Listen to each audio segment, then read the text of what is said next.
let's just start. And why don't I tell you about my Valentine's Day fight with my crush, who is no longer my crush. So we're gonna probably start with eyes, because these shades do tend to fall out. So yeah, we should probably start there. Let's do a little of this for the shadow to stick to. And then I'll start complaining about this man. I really think that the problems I have in dating are, one, the market. LA is not the right place. LA is a tricky place to find good people. There's so many people that you just have to sift a lot harder than you would in different places. And LA locals are always like, it's the transplants that are ruining our city. And one, I think that's so dumb. Any one person can move anywhere and make that their home. Like, you don't own this city. And two, all the guys that have dogged me recently have been LA locals. Are you horny guy? LA local. This guy who ruined Valentine's Day, LA local. So let's just start with this new story time. It seems almost as if every month I'll have another. And that's kind of the amount of time that it seems to be taking me to get to the bottom of these bums.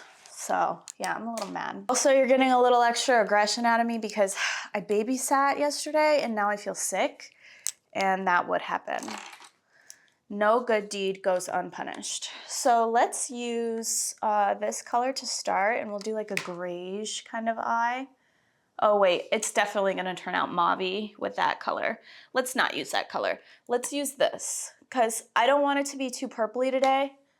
These shadows pull really purple. Oh, that looks purple too. Okay, we'll just go with it. So, a month ago, I set out dating freaking hard because I was like, I want a Valentine, which is selfish. Yes, selfish of me. But I love Valentine's Day. I like going on cute dates. I like going, for example, to the Madonna Inn. That would have been a perfect Valentine's Day date, but unfortunately, the guy I set my sights on was a broke man, and I didn't know until I was already involved. And so luckily he ruined it, because it's hard to just be like, oh, you're broker than broke, I gotta go. Like, I'm not a bad person, you know? But if you do something wrong to me, yes, I'll be mean and I'll be out of there. And I'll talk about it on my YouTube channel. So I started dating this person. He was coming on pretty hot and heavy. Like, we went on the first date and we had another date like 3 days later. And then we went on like 3 or 4 more dates after that. Like, probably like a total of like 5 or 6 dates. And we met early January. Things were going at an appropriate pace. And on February 1st, he was like, what are you doing for Valentine's Day? He asked me. Like, I didn't go seeking this out. He asked me. The bum asked me. And so I was like, I'm not doing anything. He literally reserved the day with me. He asked, I said okay. Seems pretty normal, right? But throughout dating this guy on these several dates, he kind of made a couple scheduling errors. Like, he would be a little flaky, or he would, one day we had plans to hang out and he didn't text me the whole day. So naturally, I did not hang out with him and I went and hung out with my friends instead. And then at the end of the day, he's like, hey, can I come see you? And I was like, no. And also, you have a stick up your butt. Don't talk to me. So then he was like, I'm so sorry, big apology, I'll make it up to you, blah, blah, blah. First red flag. But you guys, it was close to Valentine's Day. I wasn't willing to give it up yet, not until Valentine's Day. The whole relationship, I was just trying to get to Valentine's Day. Please, somebody go on a cute date with me for Valentine's Day. So I forgive him and I move on, and the next 2 dates are completely pleasant. He doesn't do that again. But leading up to Valentine's Day, 1 week before it happens, I text him and I say, do you know what next week is? And he says, yes, it's Valentine's Day, blah, blah, blah. And I was like, do you have a plan? And he was like, I will come up with a plan because this man is a child, I guess. You have to tell him what to do. So I'm like, okay. Then Sunday before Valentine's Day. Valentine's Day is on a Wednesday. I FaceTime him and I'm like, and I was sick, so I hadn't seen him in a few days. And I'm like, do you have a Valentine's Day plan? And this man looks me in the eye on FaceTime and he says, yes, I do have a plan. And I'm like, what is it? And he's like, I'm not going to tell you yet. So I'm like, okay, could be bullshit, but he says yes, and that's like enough solace. You know, I don't need all the details. I just need to know that there's a plan. I'm texting him the day before, we're talking, blah, blah, blah, not about Valentine's Day, just talking. Everything seems normal. And then Valentine's Day comes, and he texts me in the morning, happy Valentine's Day, flattering me, biggest loser of them all. And I'm like, happy Valentine's Day. And then he says to me, after I say it back or whatever, he says, I'd like to come see you tonight. And I'm like, come see me? Come see me? So I immediately say, do you have a plan? And then I internally start having a meltdown. And I call him and I say, you reserved this date 2 weeks ago. Do you have a plan? If not, you need to let me know because I'm going out for Valentine's Day. With or without you, I'm going. Truthfully, my backup plan was to go on my sister's Valentine's Day date. And that's what I did. And her boyfriend brought me flowers because he's such an angel. I love him. I would die for him. So I guess that's kind of a spoiler. So he doesn't answer because he's a wimp. But he texts me back and he says, I'm going to a concert. I'm going to a concert, but I would like to see you after. And I was like, excuse me? Like, I triple confirmed. I triple confirmed with this date because Valentine's Day was the whole point of even doing this with this man. I set out in January. I was like, I'm going to find somebody for Valentine's Day. We are going to have a Valentine's this year. So anyway, I say, delete my number and never talk to me again, some choice words. And then I unsend it.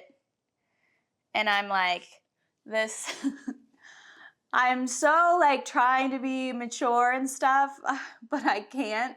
So I unsend the message and I say instead, this level of communication will not work for me. I wish you the best. And then that sends him on a freak out. And he calls me and I had already been like started working for the day. I was making a video. I just reject. Call him back an hour later and I'm like, what do you want? And he's like, well, I didn't know. You said you were sick, blah, blah, blah. I only just got these concert tickets 2 days ago. I thought I could make it up to you on Friday. And I was like, okay, well, when were you going to tell me, the other half of the party, that you want to do Friday instead? Because it's no worries. If he had these concert tickets for a long time, I would respect that. That would be perfectly fine. But this guy, he was just like playing with me. I swear, it made me so mad because he could have communicated that to me if he had known 2 days earlier, which I think he knew like at least a week in advance, at least, that he had concert tickets. Are you kidding? Then he could have told me and we could have rearranged something, you know, just do it on a different date. But the man did not tell me. And this is a guy who's like really laying it on thick too. Like, you just can't trust people here because they will lay it on thick. The first couple dates, he's like, I am looking to get married. I'm looking for a serious relationship. I'm this, and that. Like, saying everything that he probably thought that I wanted to hear. So while we're on the phone, I pretty much tell him that I don't ever want to see him again. And I'm so mad. And he's like, I'm sorry, let me make it up to you. And I'm like, you can't make it up to me, because you can't undo what you did and you're not fixing the problem now. You know, like, it's one thing if he really wants to make it up to me, okay, don't go to the concert and go out with me instead because you reserved me on this date 2 weeks ago. I think he just wanted to put me on reserve and not actually do anything with me. He's just like, let me put her on hold so that she can't do anything else. That's what I think. And also the stopping by after, like, what are you, 4 years old? Like, have you ever talked to, I asked him this, I was like, it's almost as if you've never talked to a girl in your whole life. Because this is outlandish behavior. It's outlandish. It's totally crazy. Like, these guys, let's do this now. I really love this. These guys out here are delusional. So then I sat on it, and in time, I actually got more upset. So I texted him, and that's when, some of you may have seen it. I posted it to my stories and on Instagram because I was in a spicy mood. But I said, I'd rather get hit by a car than see you again, because he was like still thinking that he would see me Friday. So Friday comes around and I'm like, he needs to know that not only is he not seeing me again, but I hate his guts. So dramatic, but I was so mad because literally, like, this was like, he asked me so far in advance that I couldn't do anything with anybody else except for hang out with my sister, which was actually really fun. But I was so mad. So that's how I got absolutely dogged on Valentine's Day. And this story isn't that bad. It's really not that bad. Much worse things have happened to me in dating. But like, it's just like a never-ending story of like men just in and out the 4-week time frame, like revolving. And am I just gonna have to keep doing this until I find somebody who's not like a bad person? Crazy town. And really, I should have called it off once I saw his apartment. Have you guys heard me talking about my fear of men's apartments? Men's apartments are so terrifying and so sketchy. Like, really, I need a guy with a house, but this is California. They all have an apartment, and I have an apartment too. So I can't even knock on anybody with an apartment. I can't afford a house in California. So I go into this apartment, and there's this old blue recliner and this couch this like old, I think it's like blue as well, this old ugly couch. It looks like it belonged to like his great grandmother. And I'm like, what is that? So I just ignore it. Literally, I just ignore it. I go into his room, and it's like a little box, and he has a roommate, and his roommate's there. So I like can't even like freely use the bathroom or like go and poke around and see, like, God forbid, like what the kitchen looks like, you know? It's crazy because like I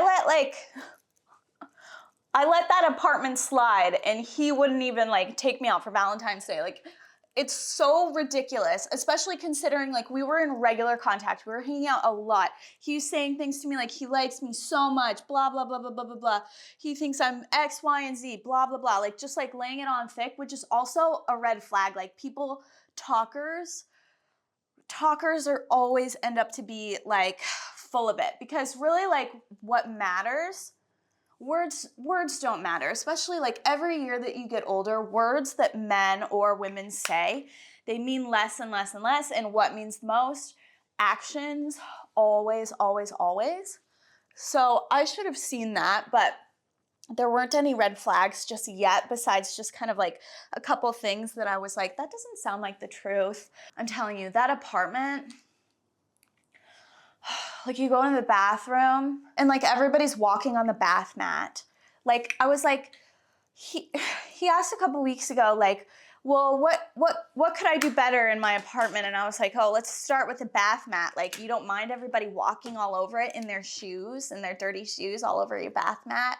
And he's like, that doesn't bother me. And I'm like, okay, there's no hope for you then. And literally my fatal flaw is that I'm so nice until you're mean to me. And then all of a sudden I'm like, I have a list of things, which I shouldn't be that way. But like, I will literally let it slide because I feel like I'm a nice person. Like, if I see you in a really messy a house or bathroom will just feel bad for you and I'll internalize it and like then it's my problem yet again. Whereas like a guy would like never let it slide for me. Like he would like never let certain things slide. Like my ex had a dirty bathroom and he'd be like, your place is so messy, Emily. I live alone. He had a roommate. I'm like, he had no room to talk. And now my house is actually immaculate. And this guy, after I talked to him about his bath mat, he was looking for things to say to me that were kind of sassy. And I'm like, there's nothing wrong here. Like, this place is nice. It used to be messy and now it's not because my mental health is a little bit more in order. Thank God for that. When my mental health is bad, you can see it in my home. So yeah, he was trying to dog on me. He's like, well, your kitchen isn't very nice. I'm like, well, it's my kitchen and nobody else is using it like you and your roommate. And it's no shade to have a roommate. A lot of people who are unmarried have roommates, especially in this economy. But if you're gonna look to shade me, I can definitely get you back and worse. Let's like set the face and also forget about what I was just saying because I don't need to dog on him. But I certainly want to. And because of my background, like I said, like this is a pattern for me to get involved or to like people like with trauma more than I like people without it because I can connect to them in a different way. Like this guy, he had like kind of like a colorful past experience and I related to it a lot. Something I haven't shared is like some struggles with my sister. She struggled with some certain things and then she passed. And so other people who kind of have almost like sketchy backgrounds, I feel like I understand them and I feel like it's not a big deal when really like it is a big deal. I can't do this lip. It's not good. All my best lip products are always in whatever purse I'm using lately. And also look at this purse. There was this model that I've worked with on Instagram before and she took a picture of her carrying this bag and I took a screenshot and I found the bag and I bought it myself. And I hope she never notices because bags are kind of personal and there was only 2 for sale online because it's a vintage bag. It's so cute. So now I have the same bag as her and I hope she doesn't notice. Back to what I was saying. Red flags for me are like, they're usually like really big ones. Like really small red flags kind of get unnoticed because my family has been through so much. My own parents have done so many things to me. My past relationships, also like men in my life, have just absolutely dogged me because it's kind of like a never-ending cycle until you break it. And every year I'm closer and I'm healthier and stuff, but like things still slip through the cracks sometimes when I'm not like focused. And I guess I wasn't paying attention or whatever. This guy seemed normal on the surface, but I think we would have had more problems going forward anyway. So really, I'm lucky that this happened, but it made me so mad. I need like something more nude. That was Lawless Whisper. These are the new balms. I really like them. They have this cool feeling to them, like they're literally cooling. They're lip balms, and I really like it, but with this heavy eye, I think I need just like a nude there. And then something white in the inner corner to open it up. Yeah, so I guess long story short to that story time, I was just so mad. It hasn't been a week yet. After like day 3, I was like, fine. I was like not acting like a crazy person anymore, but I was so mad. This, I don't know why I don't use this more. This is Dollface from Too Faced. I always rag on Too Faced because I'm like, don't buy Too Faced, buy Pat McGrath. But like some of their stuff is cute. It's just like, I think this is like a $30 lipstick and you could buy Pat McGrath instead. You could practically buy like Chanel instead. Not that Chanel is always better, but it's just like, it's good mid-range for some stuff, like their bronzers and stuff. But it's just like not life-changing. Holy freaking crap. That white and a lighter lip, this changed how I feel about this makeup completely. Also, this poor guy, just come on my YouTube channel and just bash this guy. That's also my problem, is like feeling bad for people after like they treat me a certain way. Because like I feel bad. But at the same time, like I think like when people are nasty to you, I think there's power in telling people about it, because then number one, you will not be able to live it down if you let that person back in your life. And two, it kind of sets a tone for you to learn. It gives you the ability and the opportunity to learn what is healthy in relationships. I think like the cons of somebody maybe feeling bad about me talking shit, I don't know, I think like me healing through it and also like bonding with other women surpasses the sadness that I feel that I'm talking shit. But like the girls, like we have to stick together. Like my loyalty like is to women. Even if I'm in a relationship, it's still to women, because women are the people who have always built me up, have always had my back, have always looked out for my best interest. And in my life experience, besides a couple of people, men haven't really been there for me in that capacity. So this one's for the girls. It also is like just a nice release, like let it out. I feel like I used to not heal from relationships because when people would really upset me, I would just hold it all in and it would come out like years later. Like years later, I would be mad at like Orion from Hinge, who I knew for like 2 months or something, or 3 months or 1 month. And now like those kind of negative experiences, when they pass, and I let out my grief in the moment, it doesn't come back because it was released. So actually with all this being said, I think it's good to release the wrath. I think some men deserve us to release the wrath. And there's all this kind of advice online to be cool, stay cool, silence is powerful. For me, silence has not been powerful. For me, releasing the wrath has been very healing for me in my journey, but I'm just one person. Everybody's different, and not everybody feels good when they release the wrath. So yeah, this is our makeup look. Thank you guys for getting ready with me today, and thanks for always listening to my trauma dumps. I really appreciate that. I love you dearly, and I'll see you for the next one.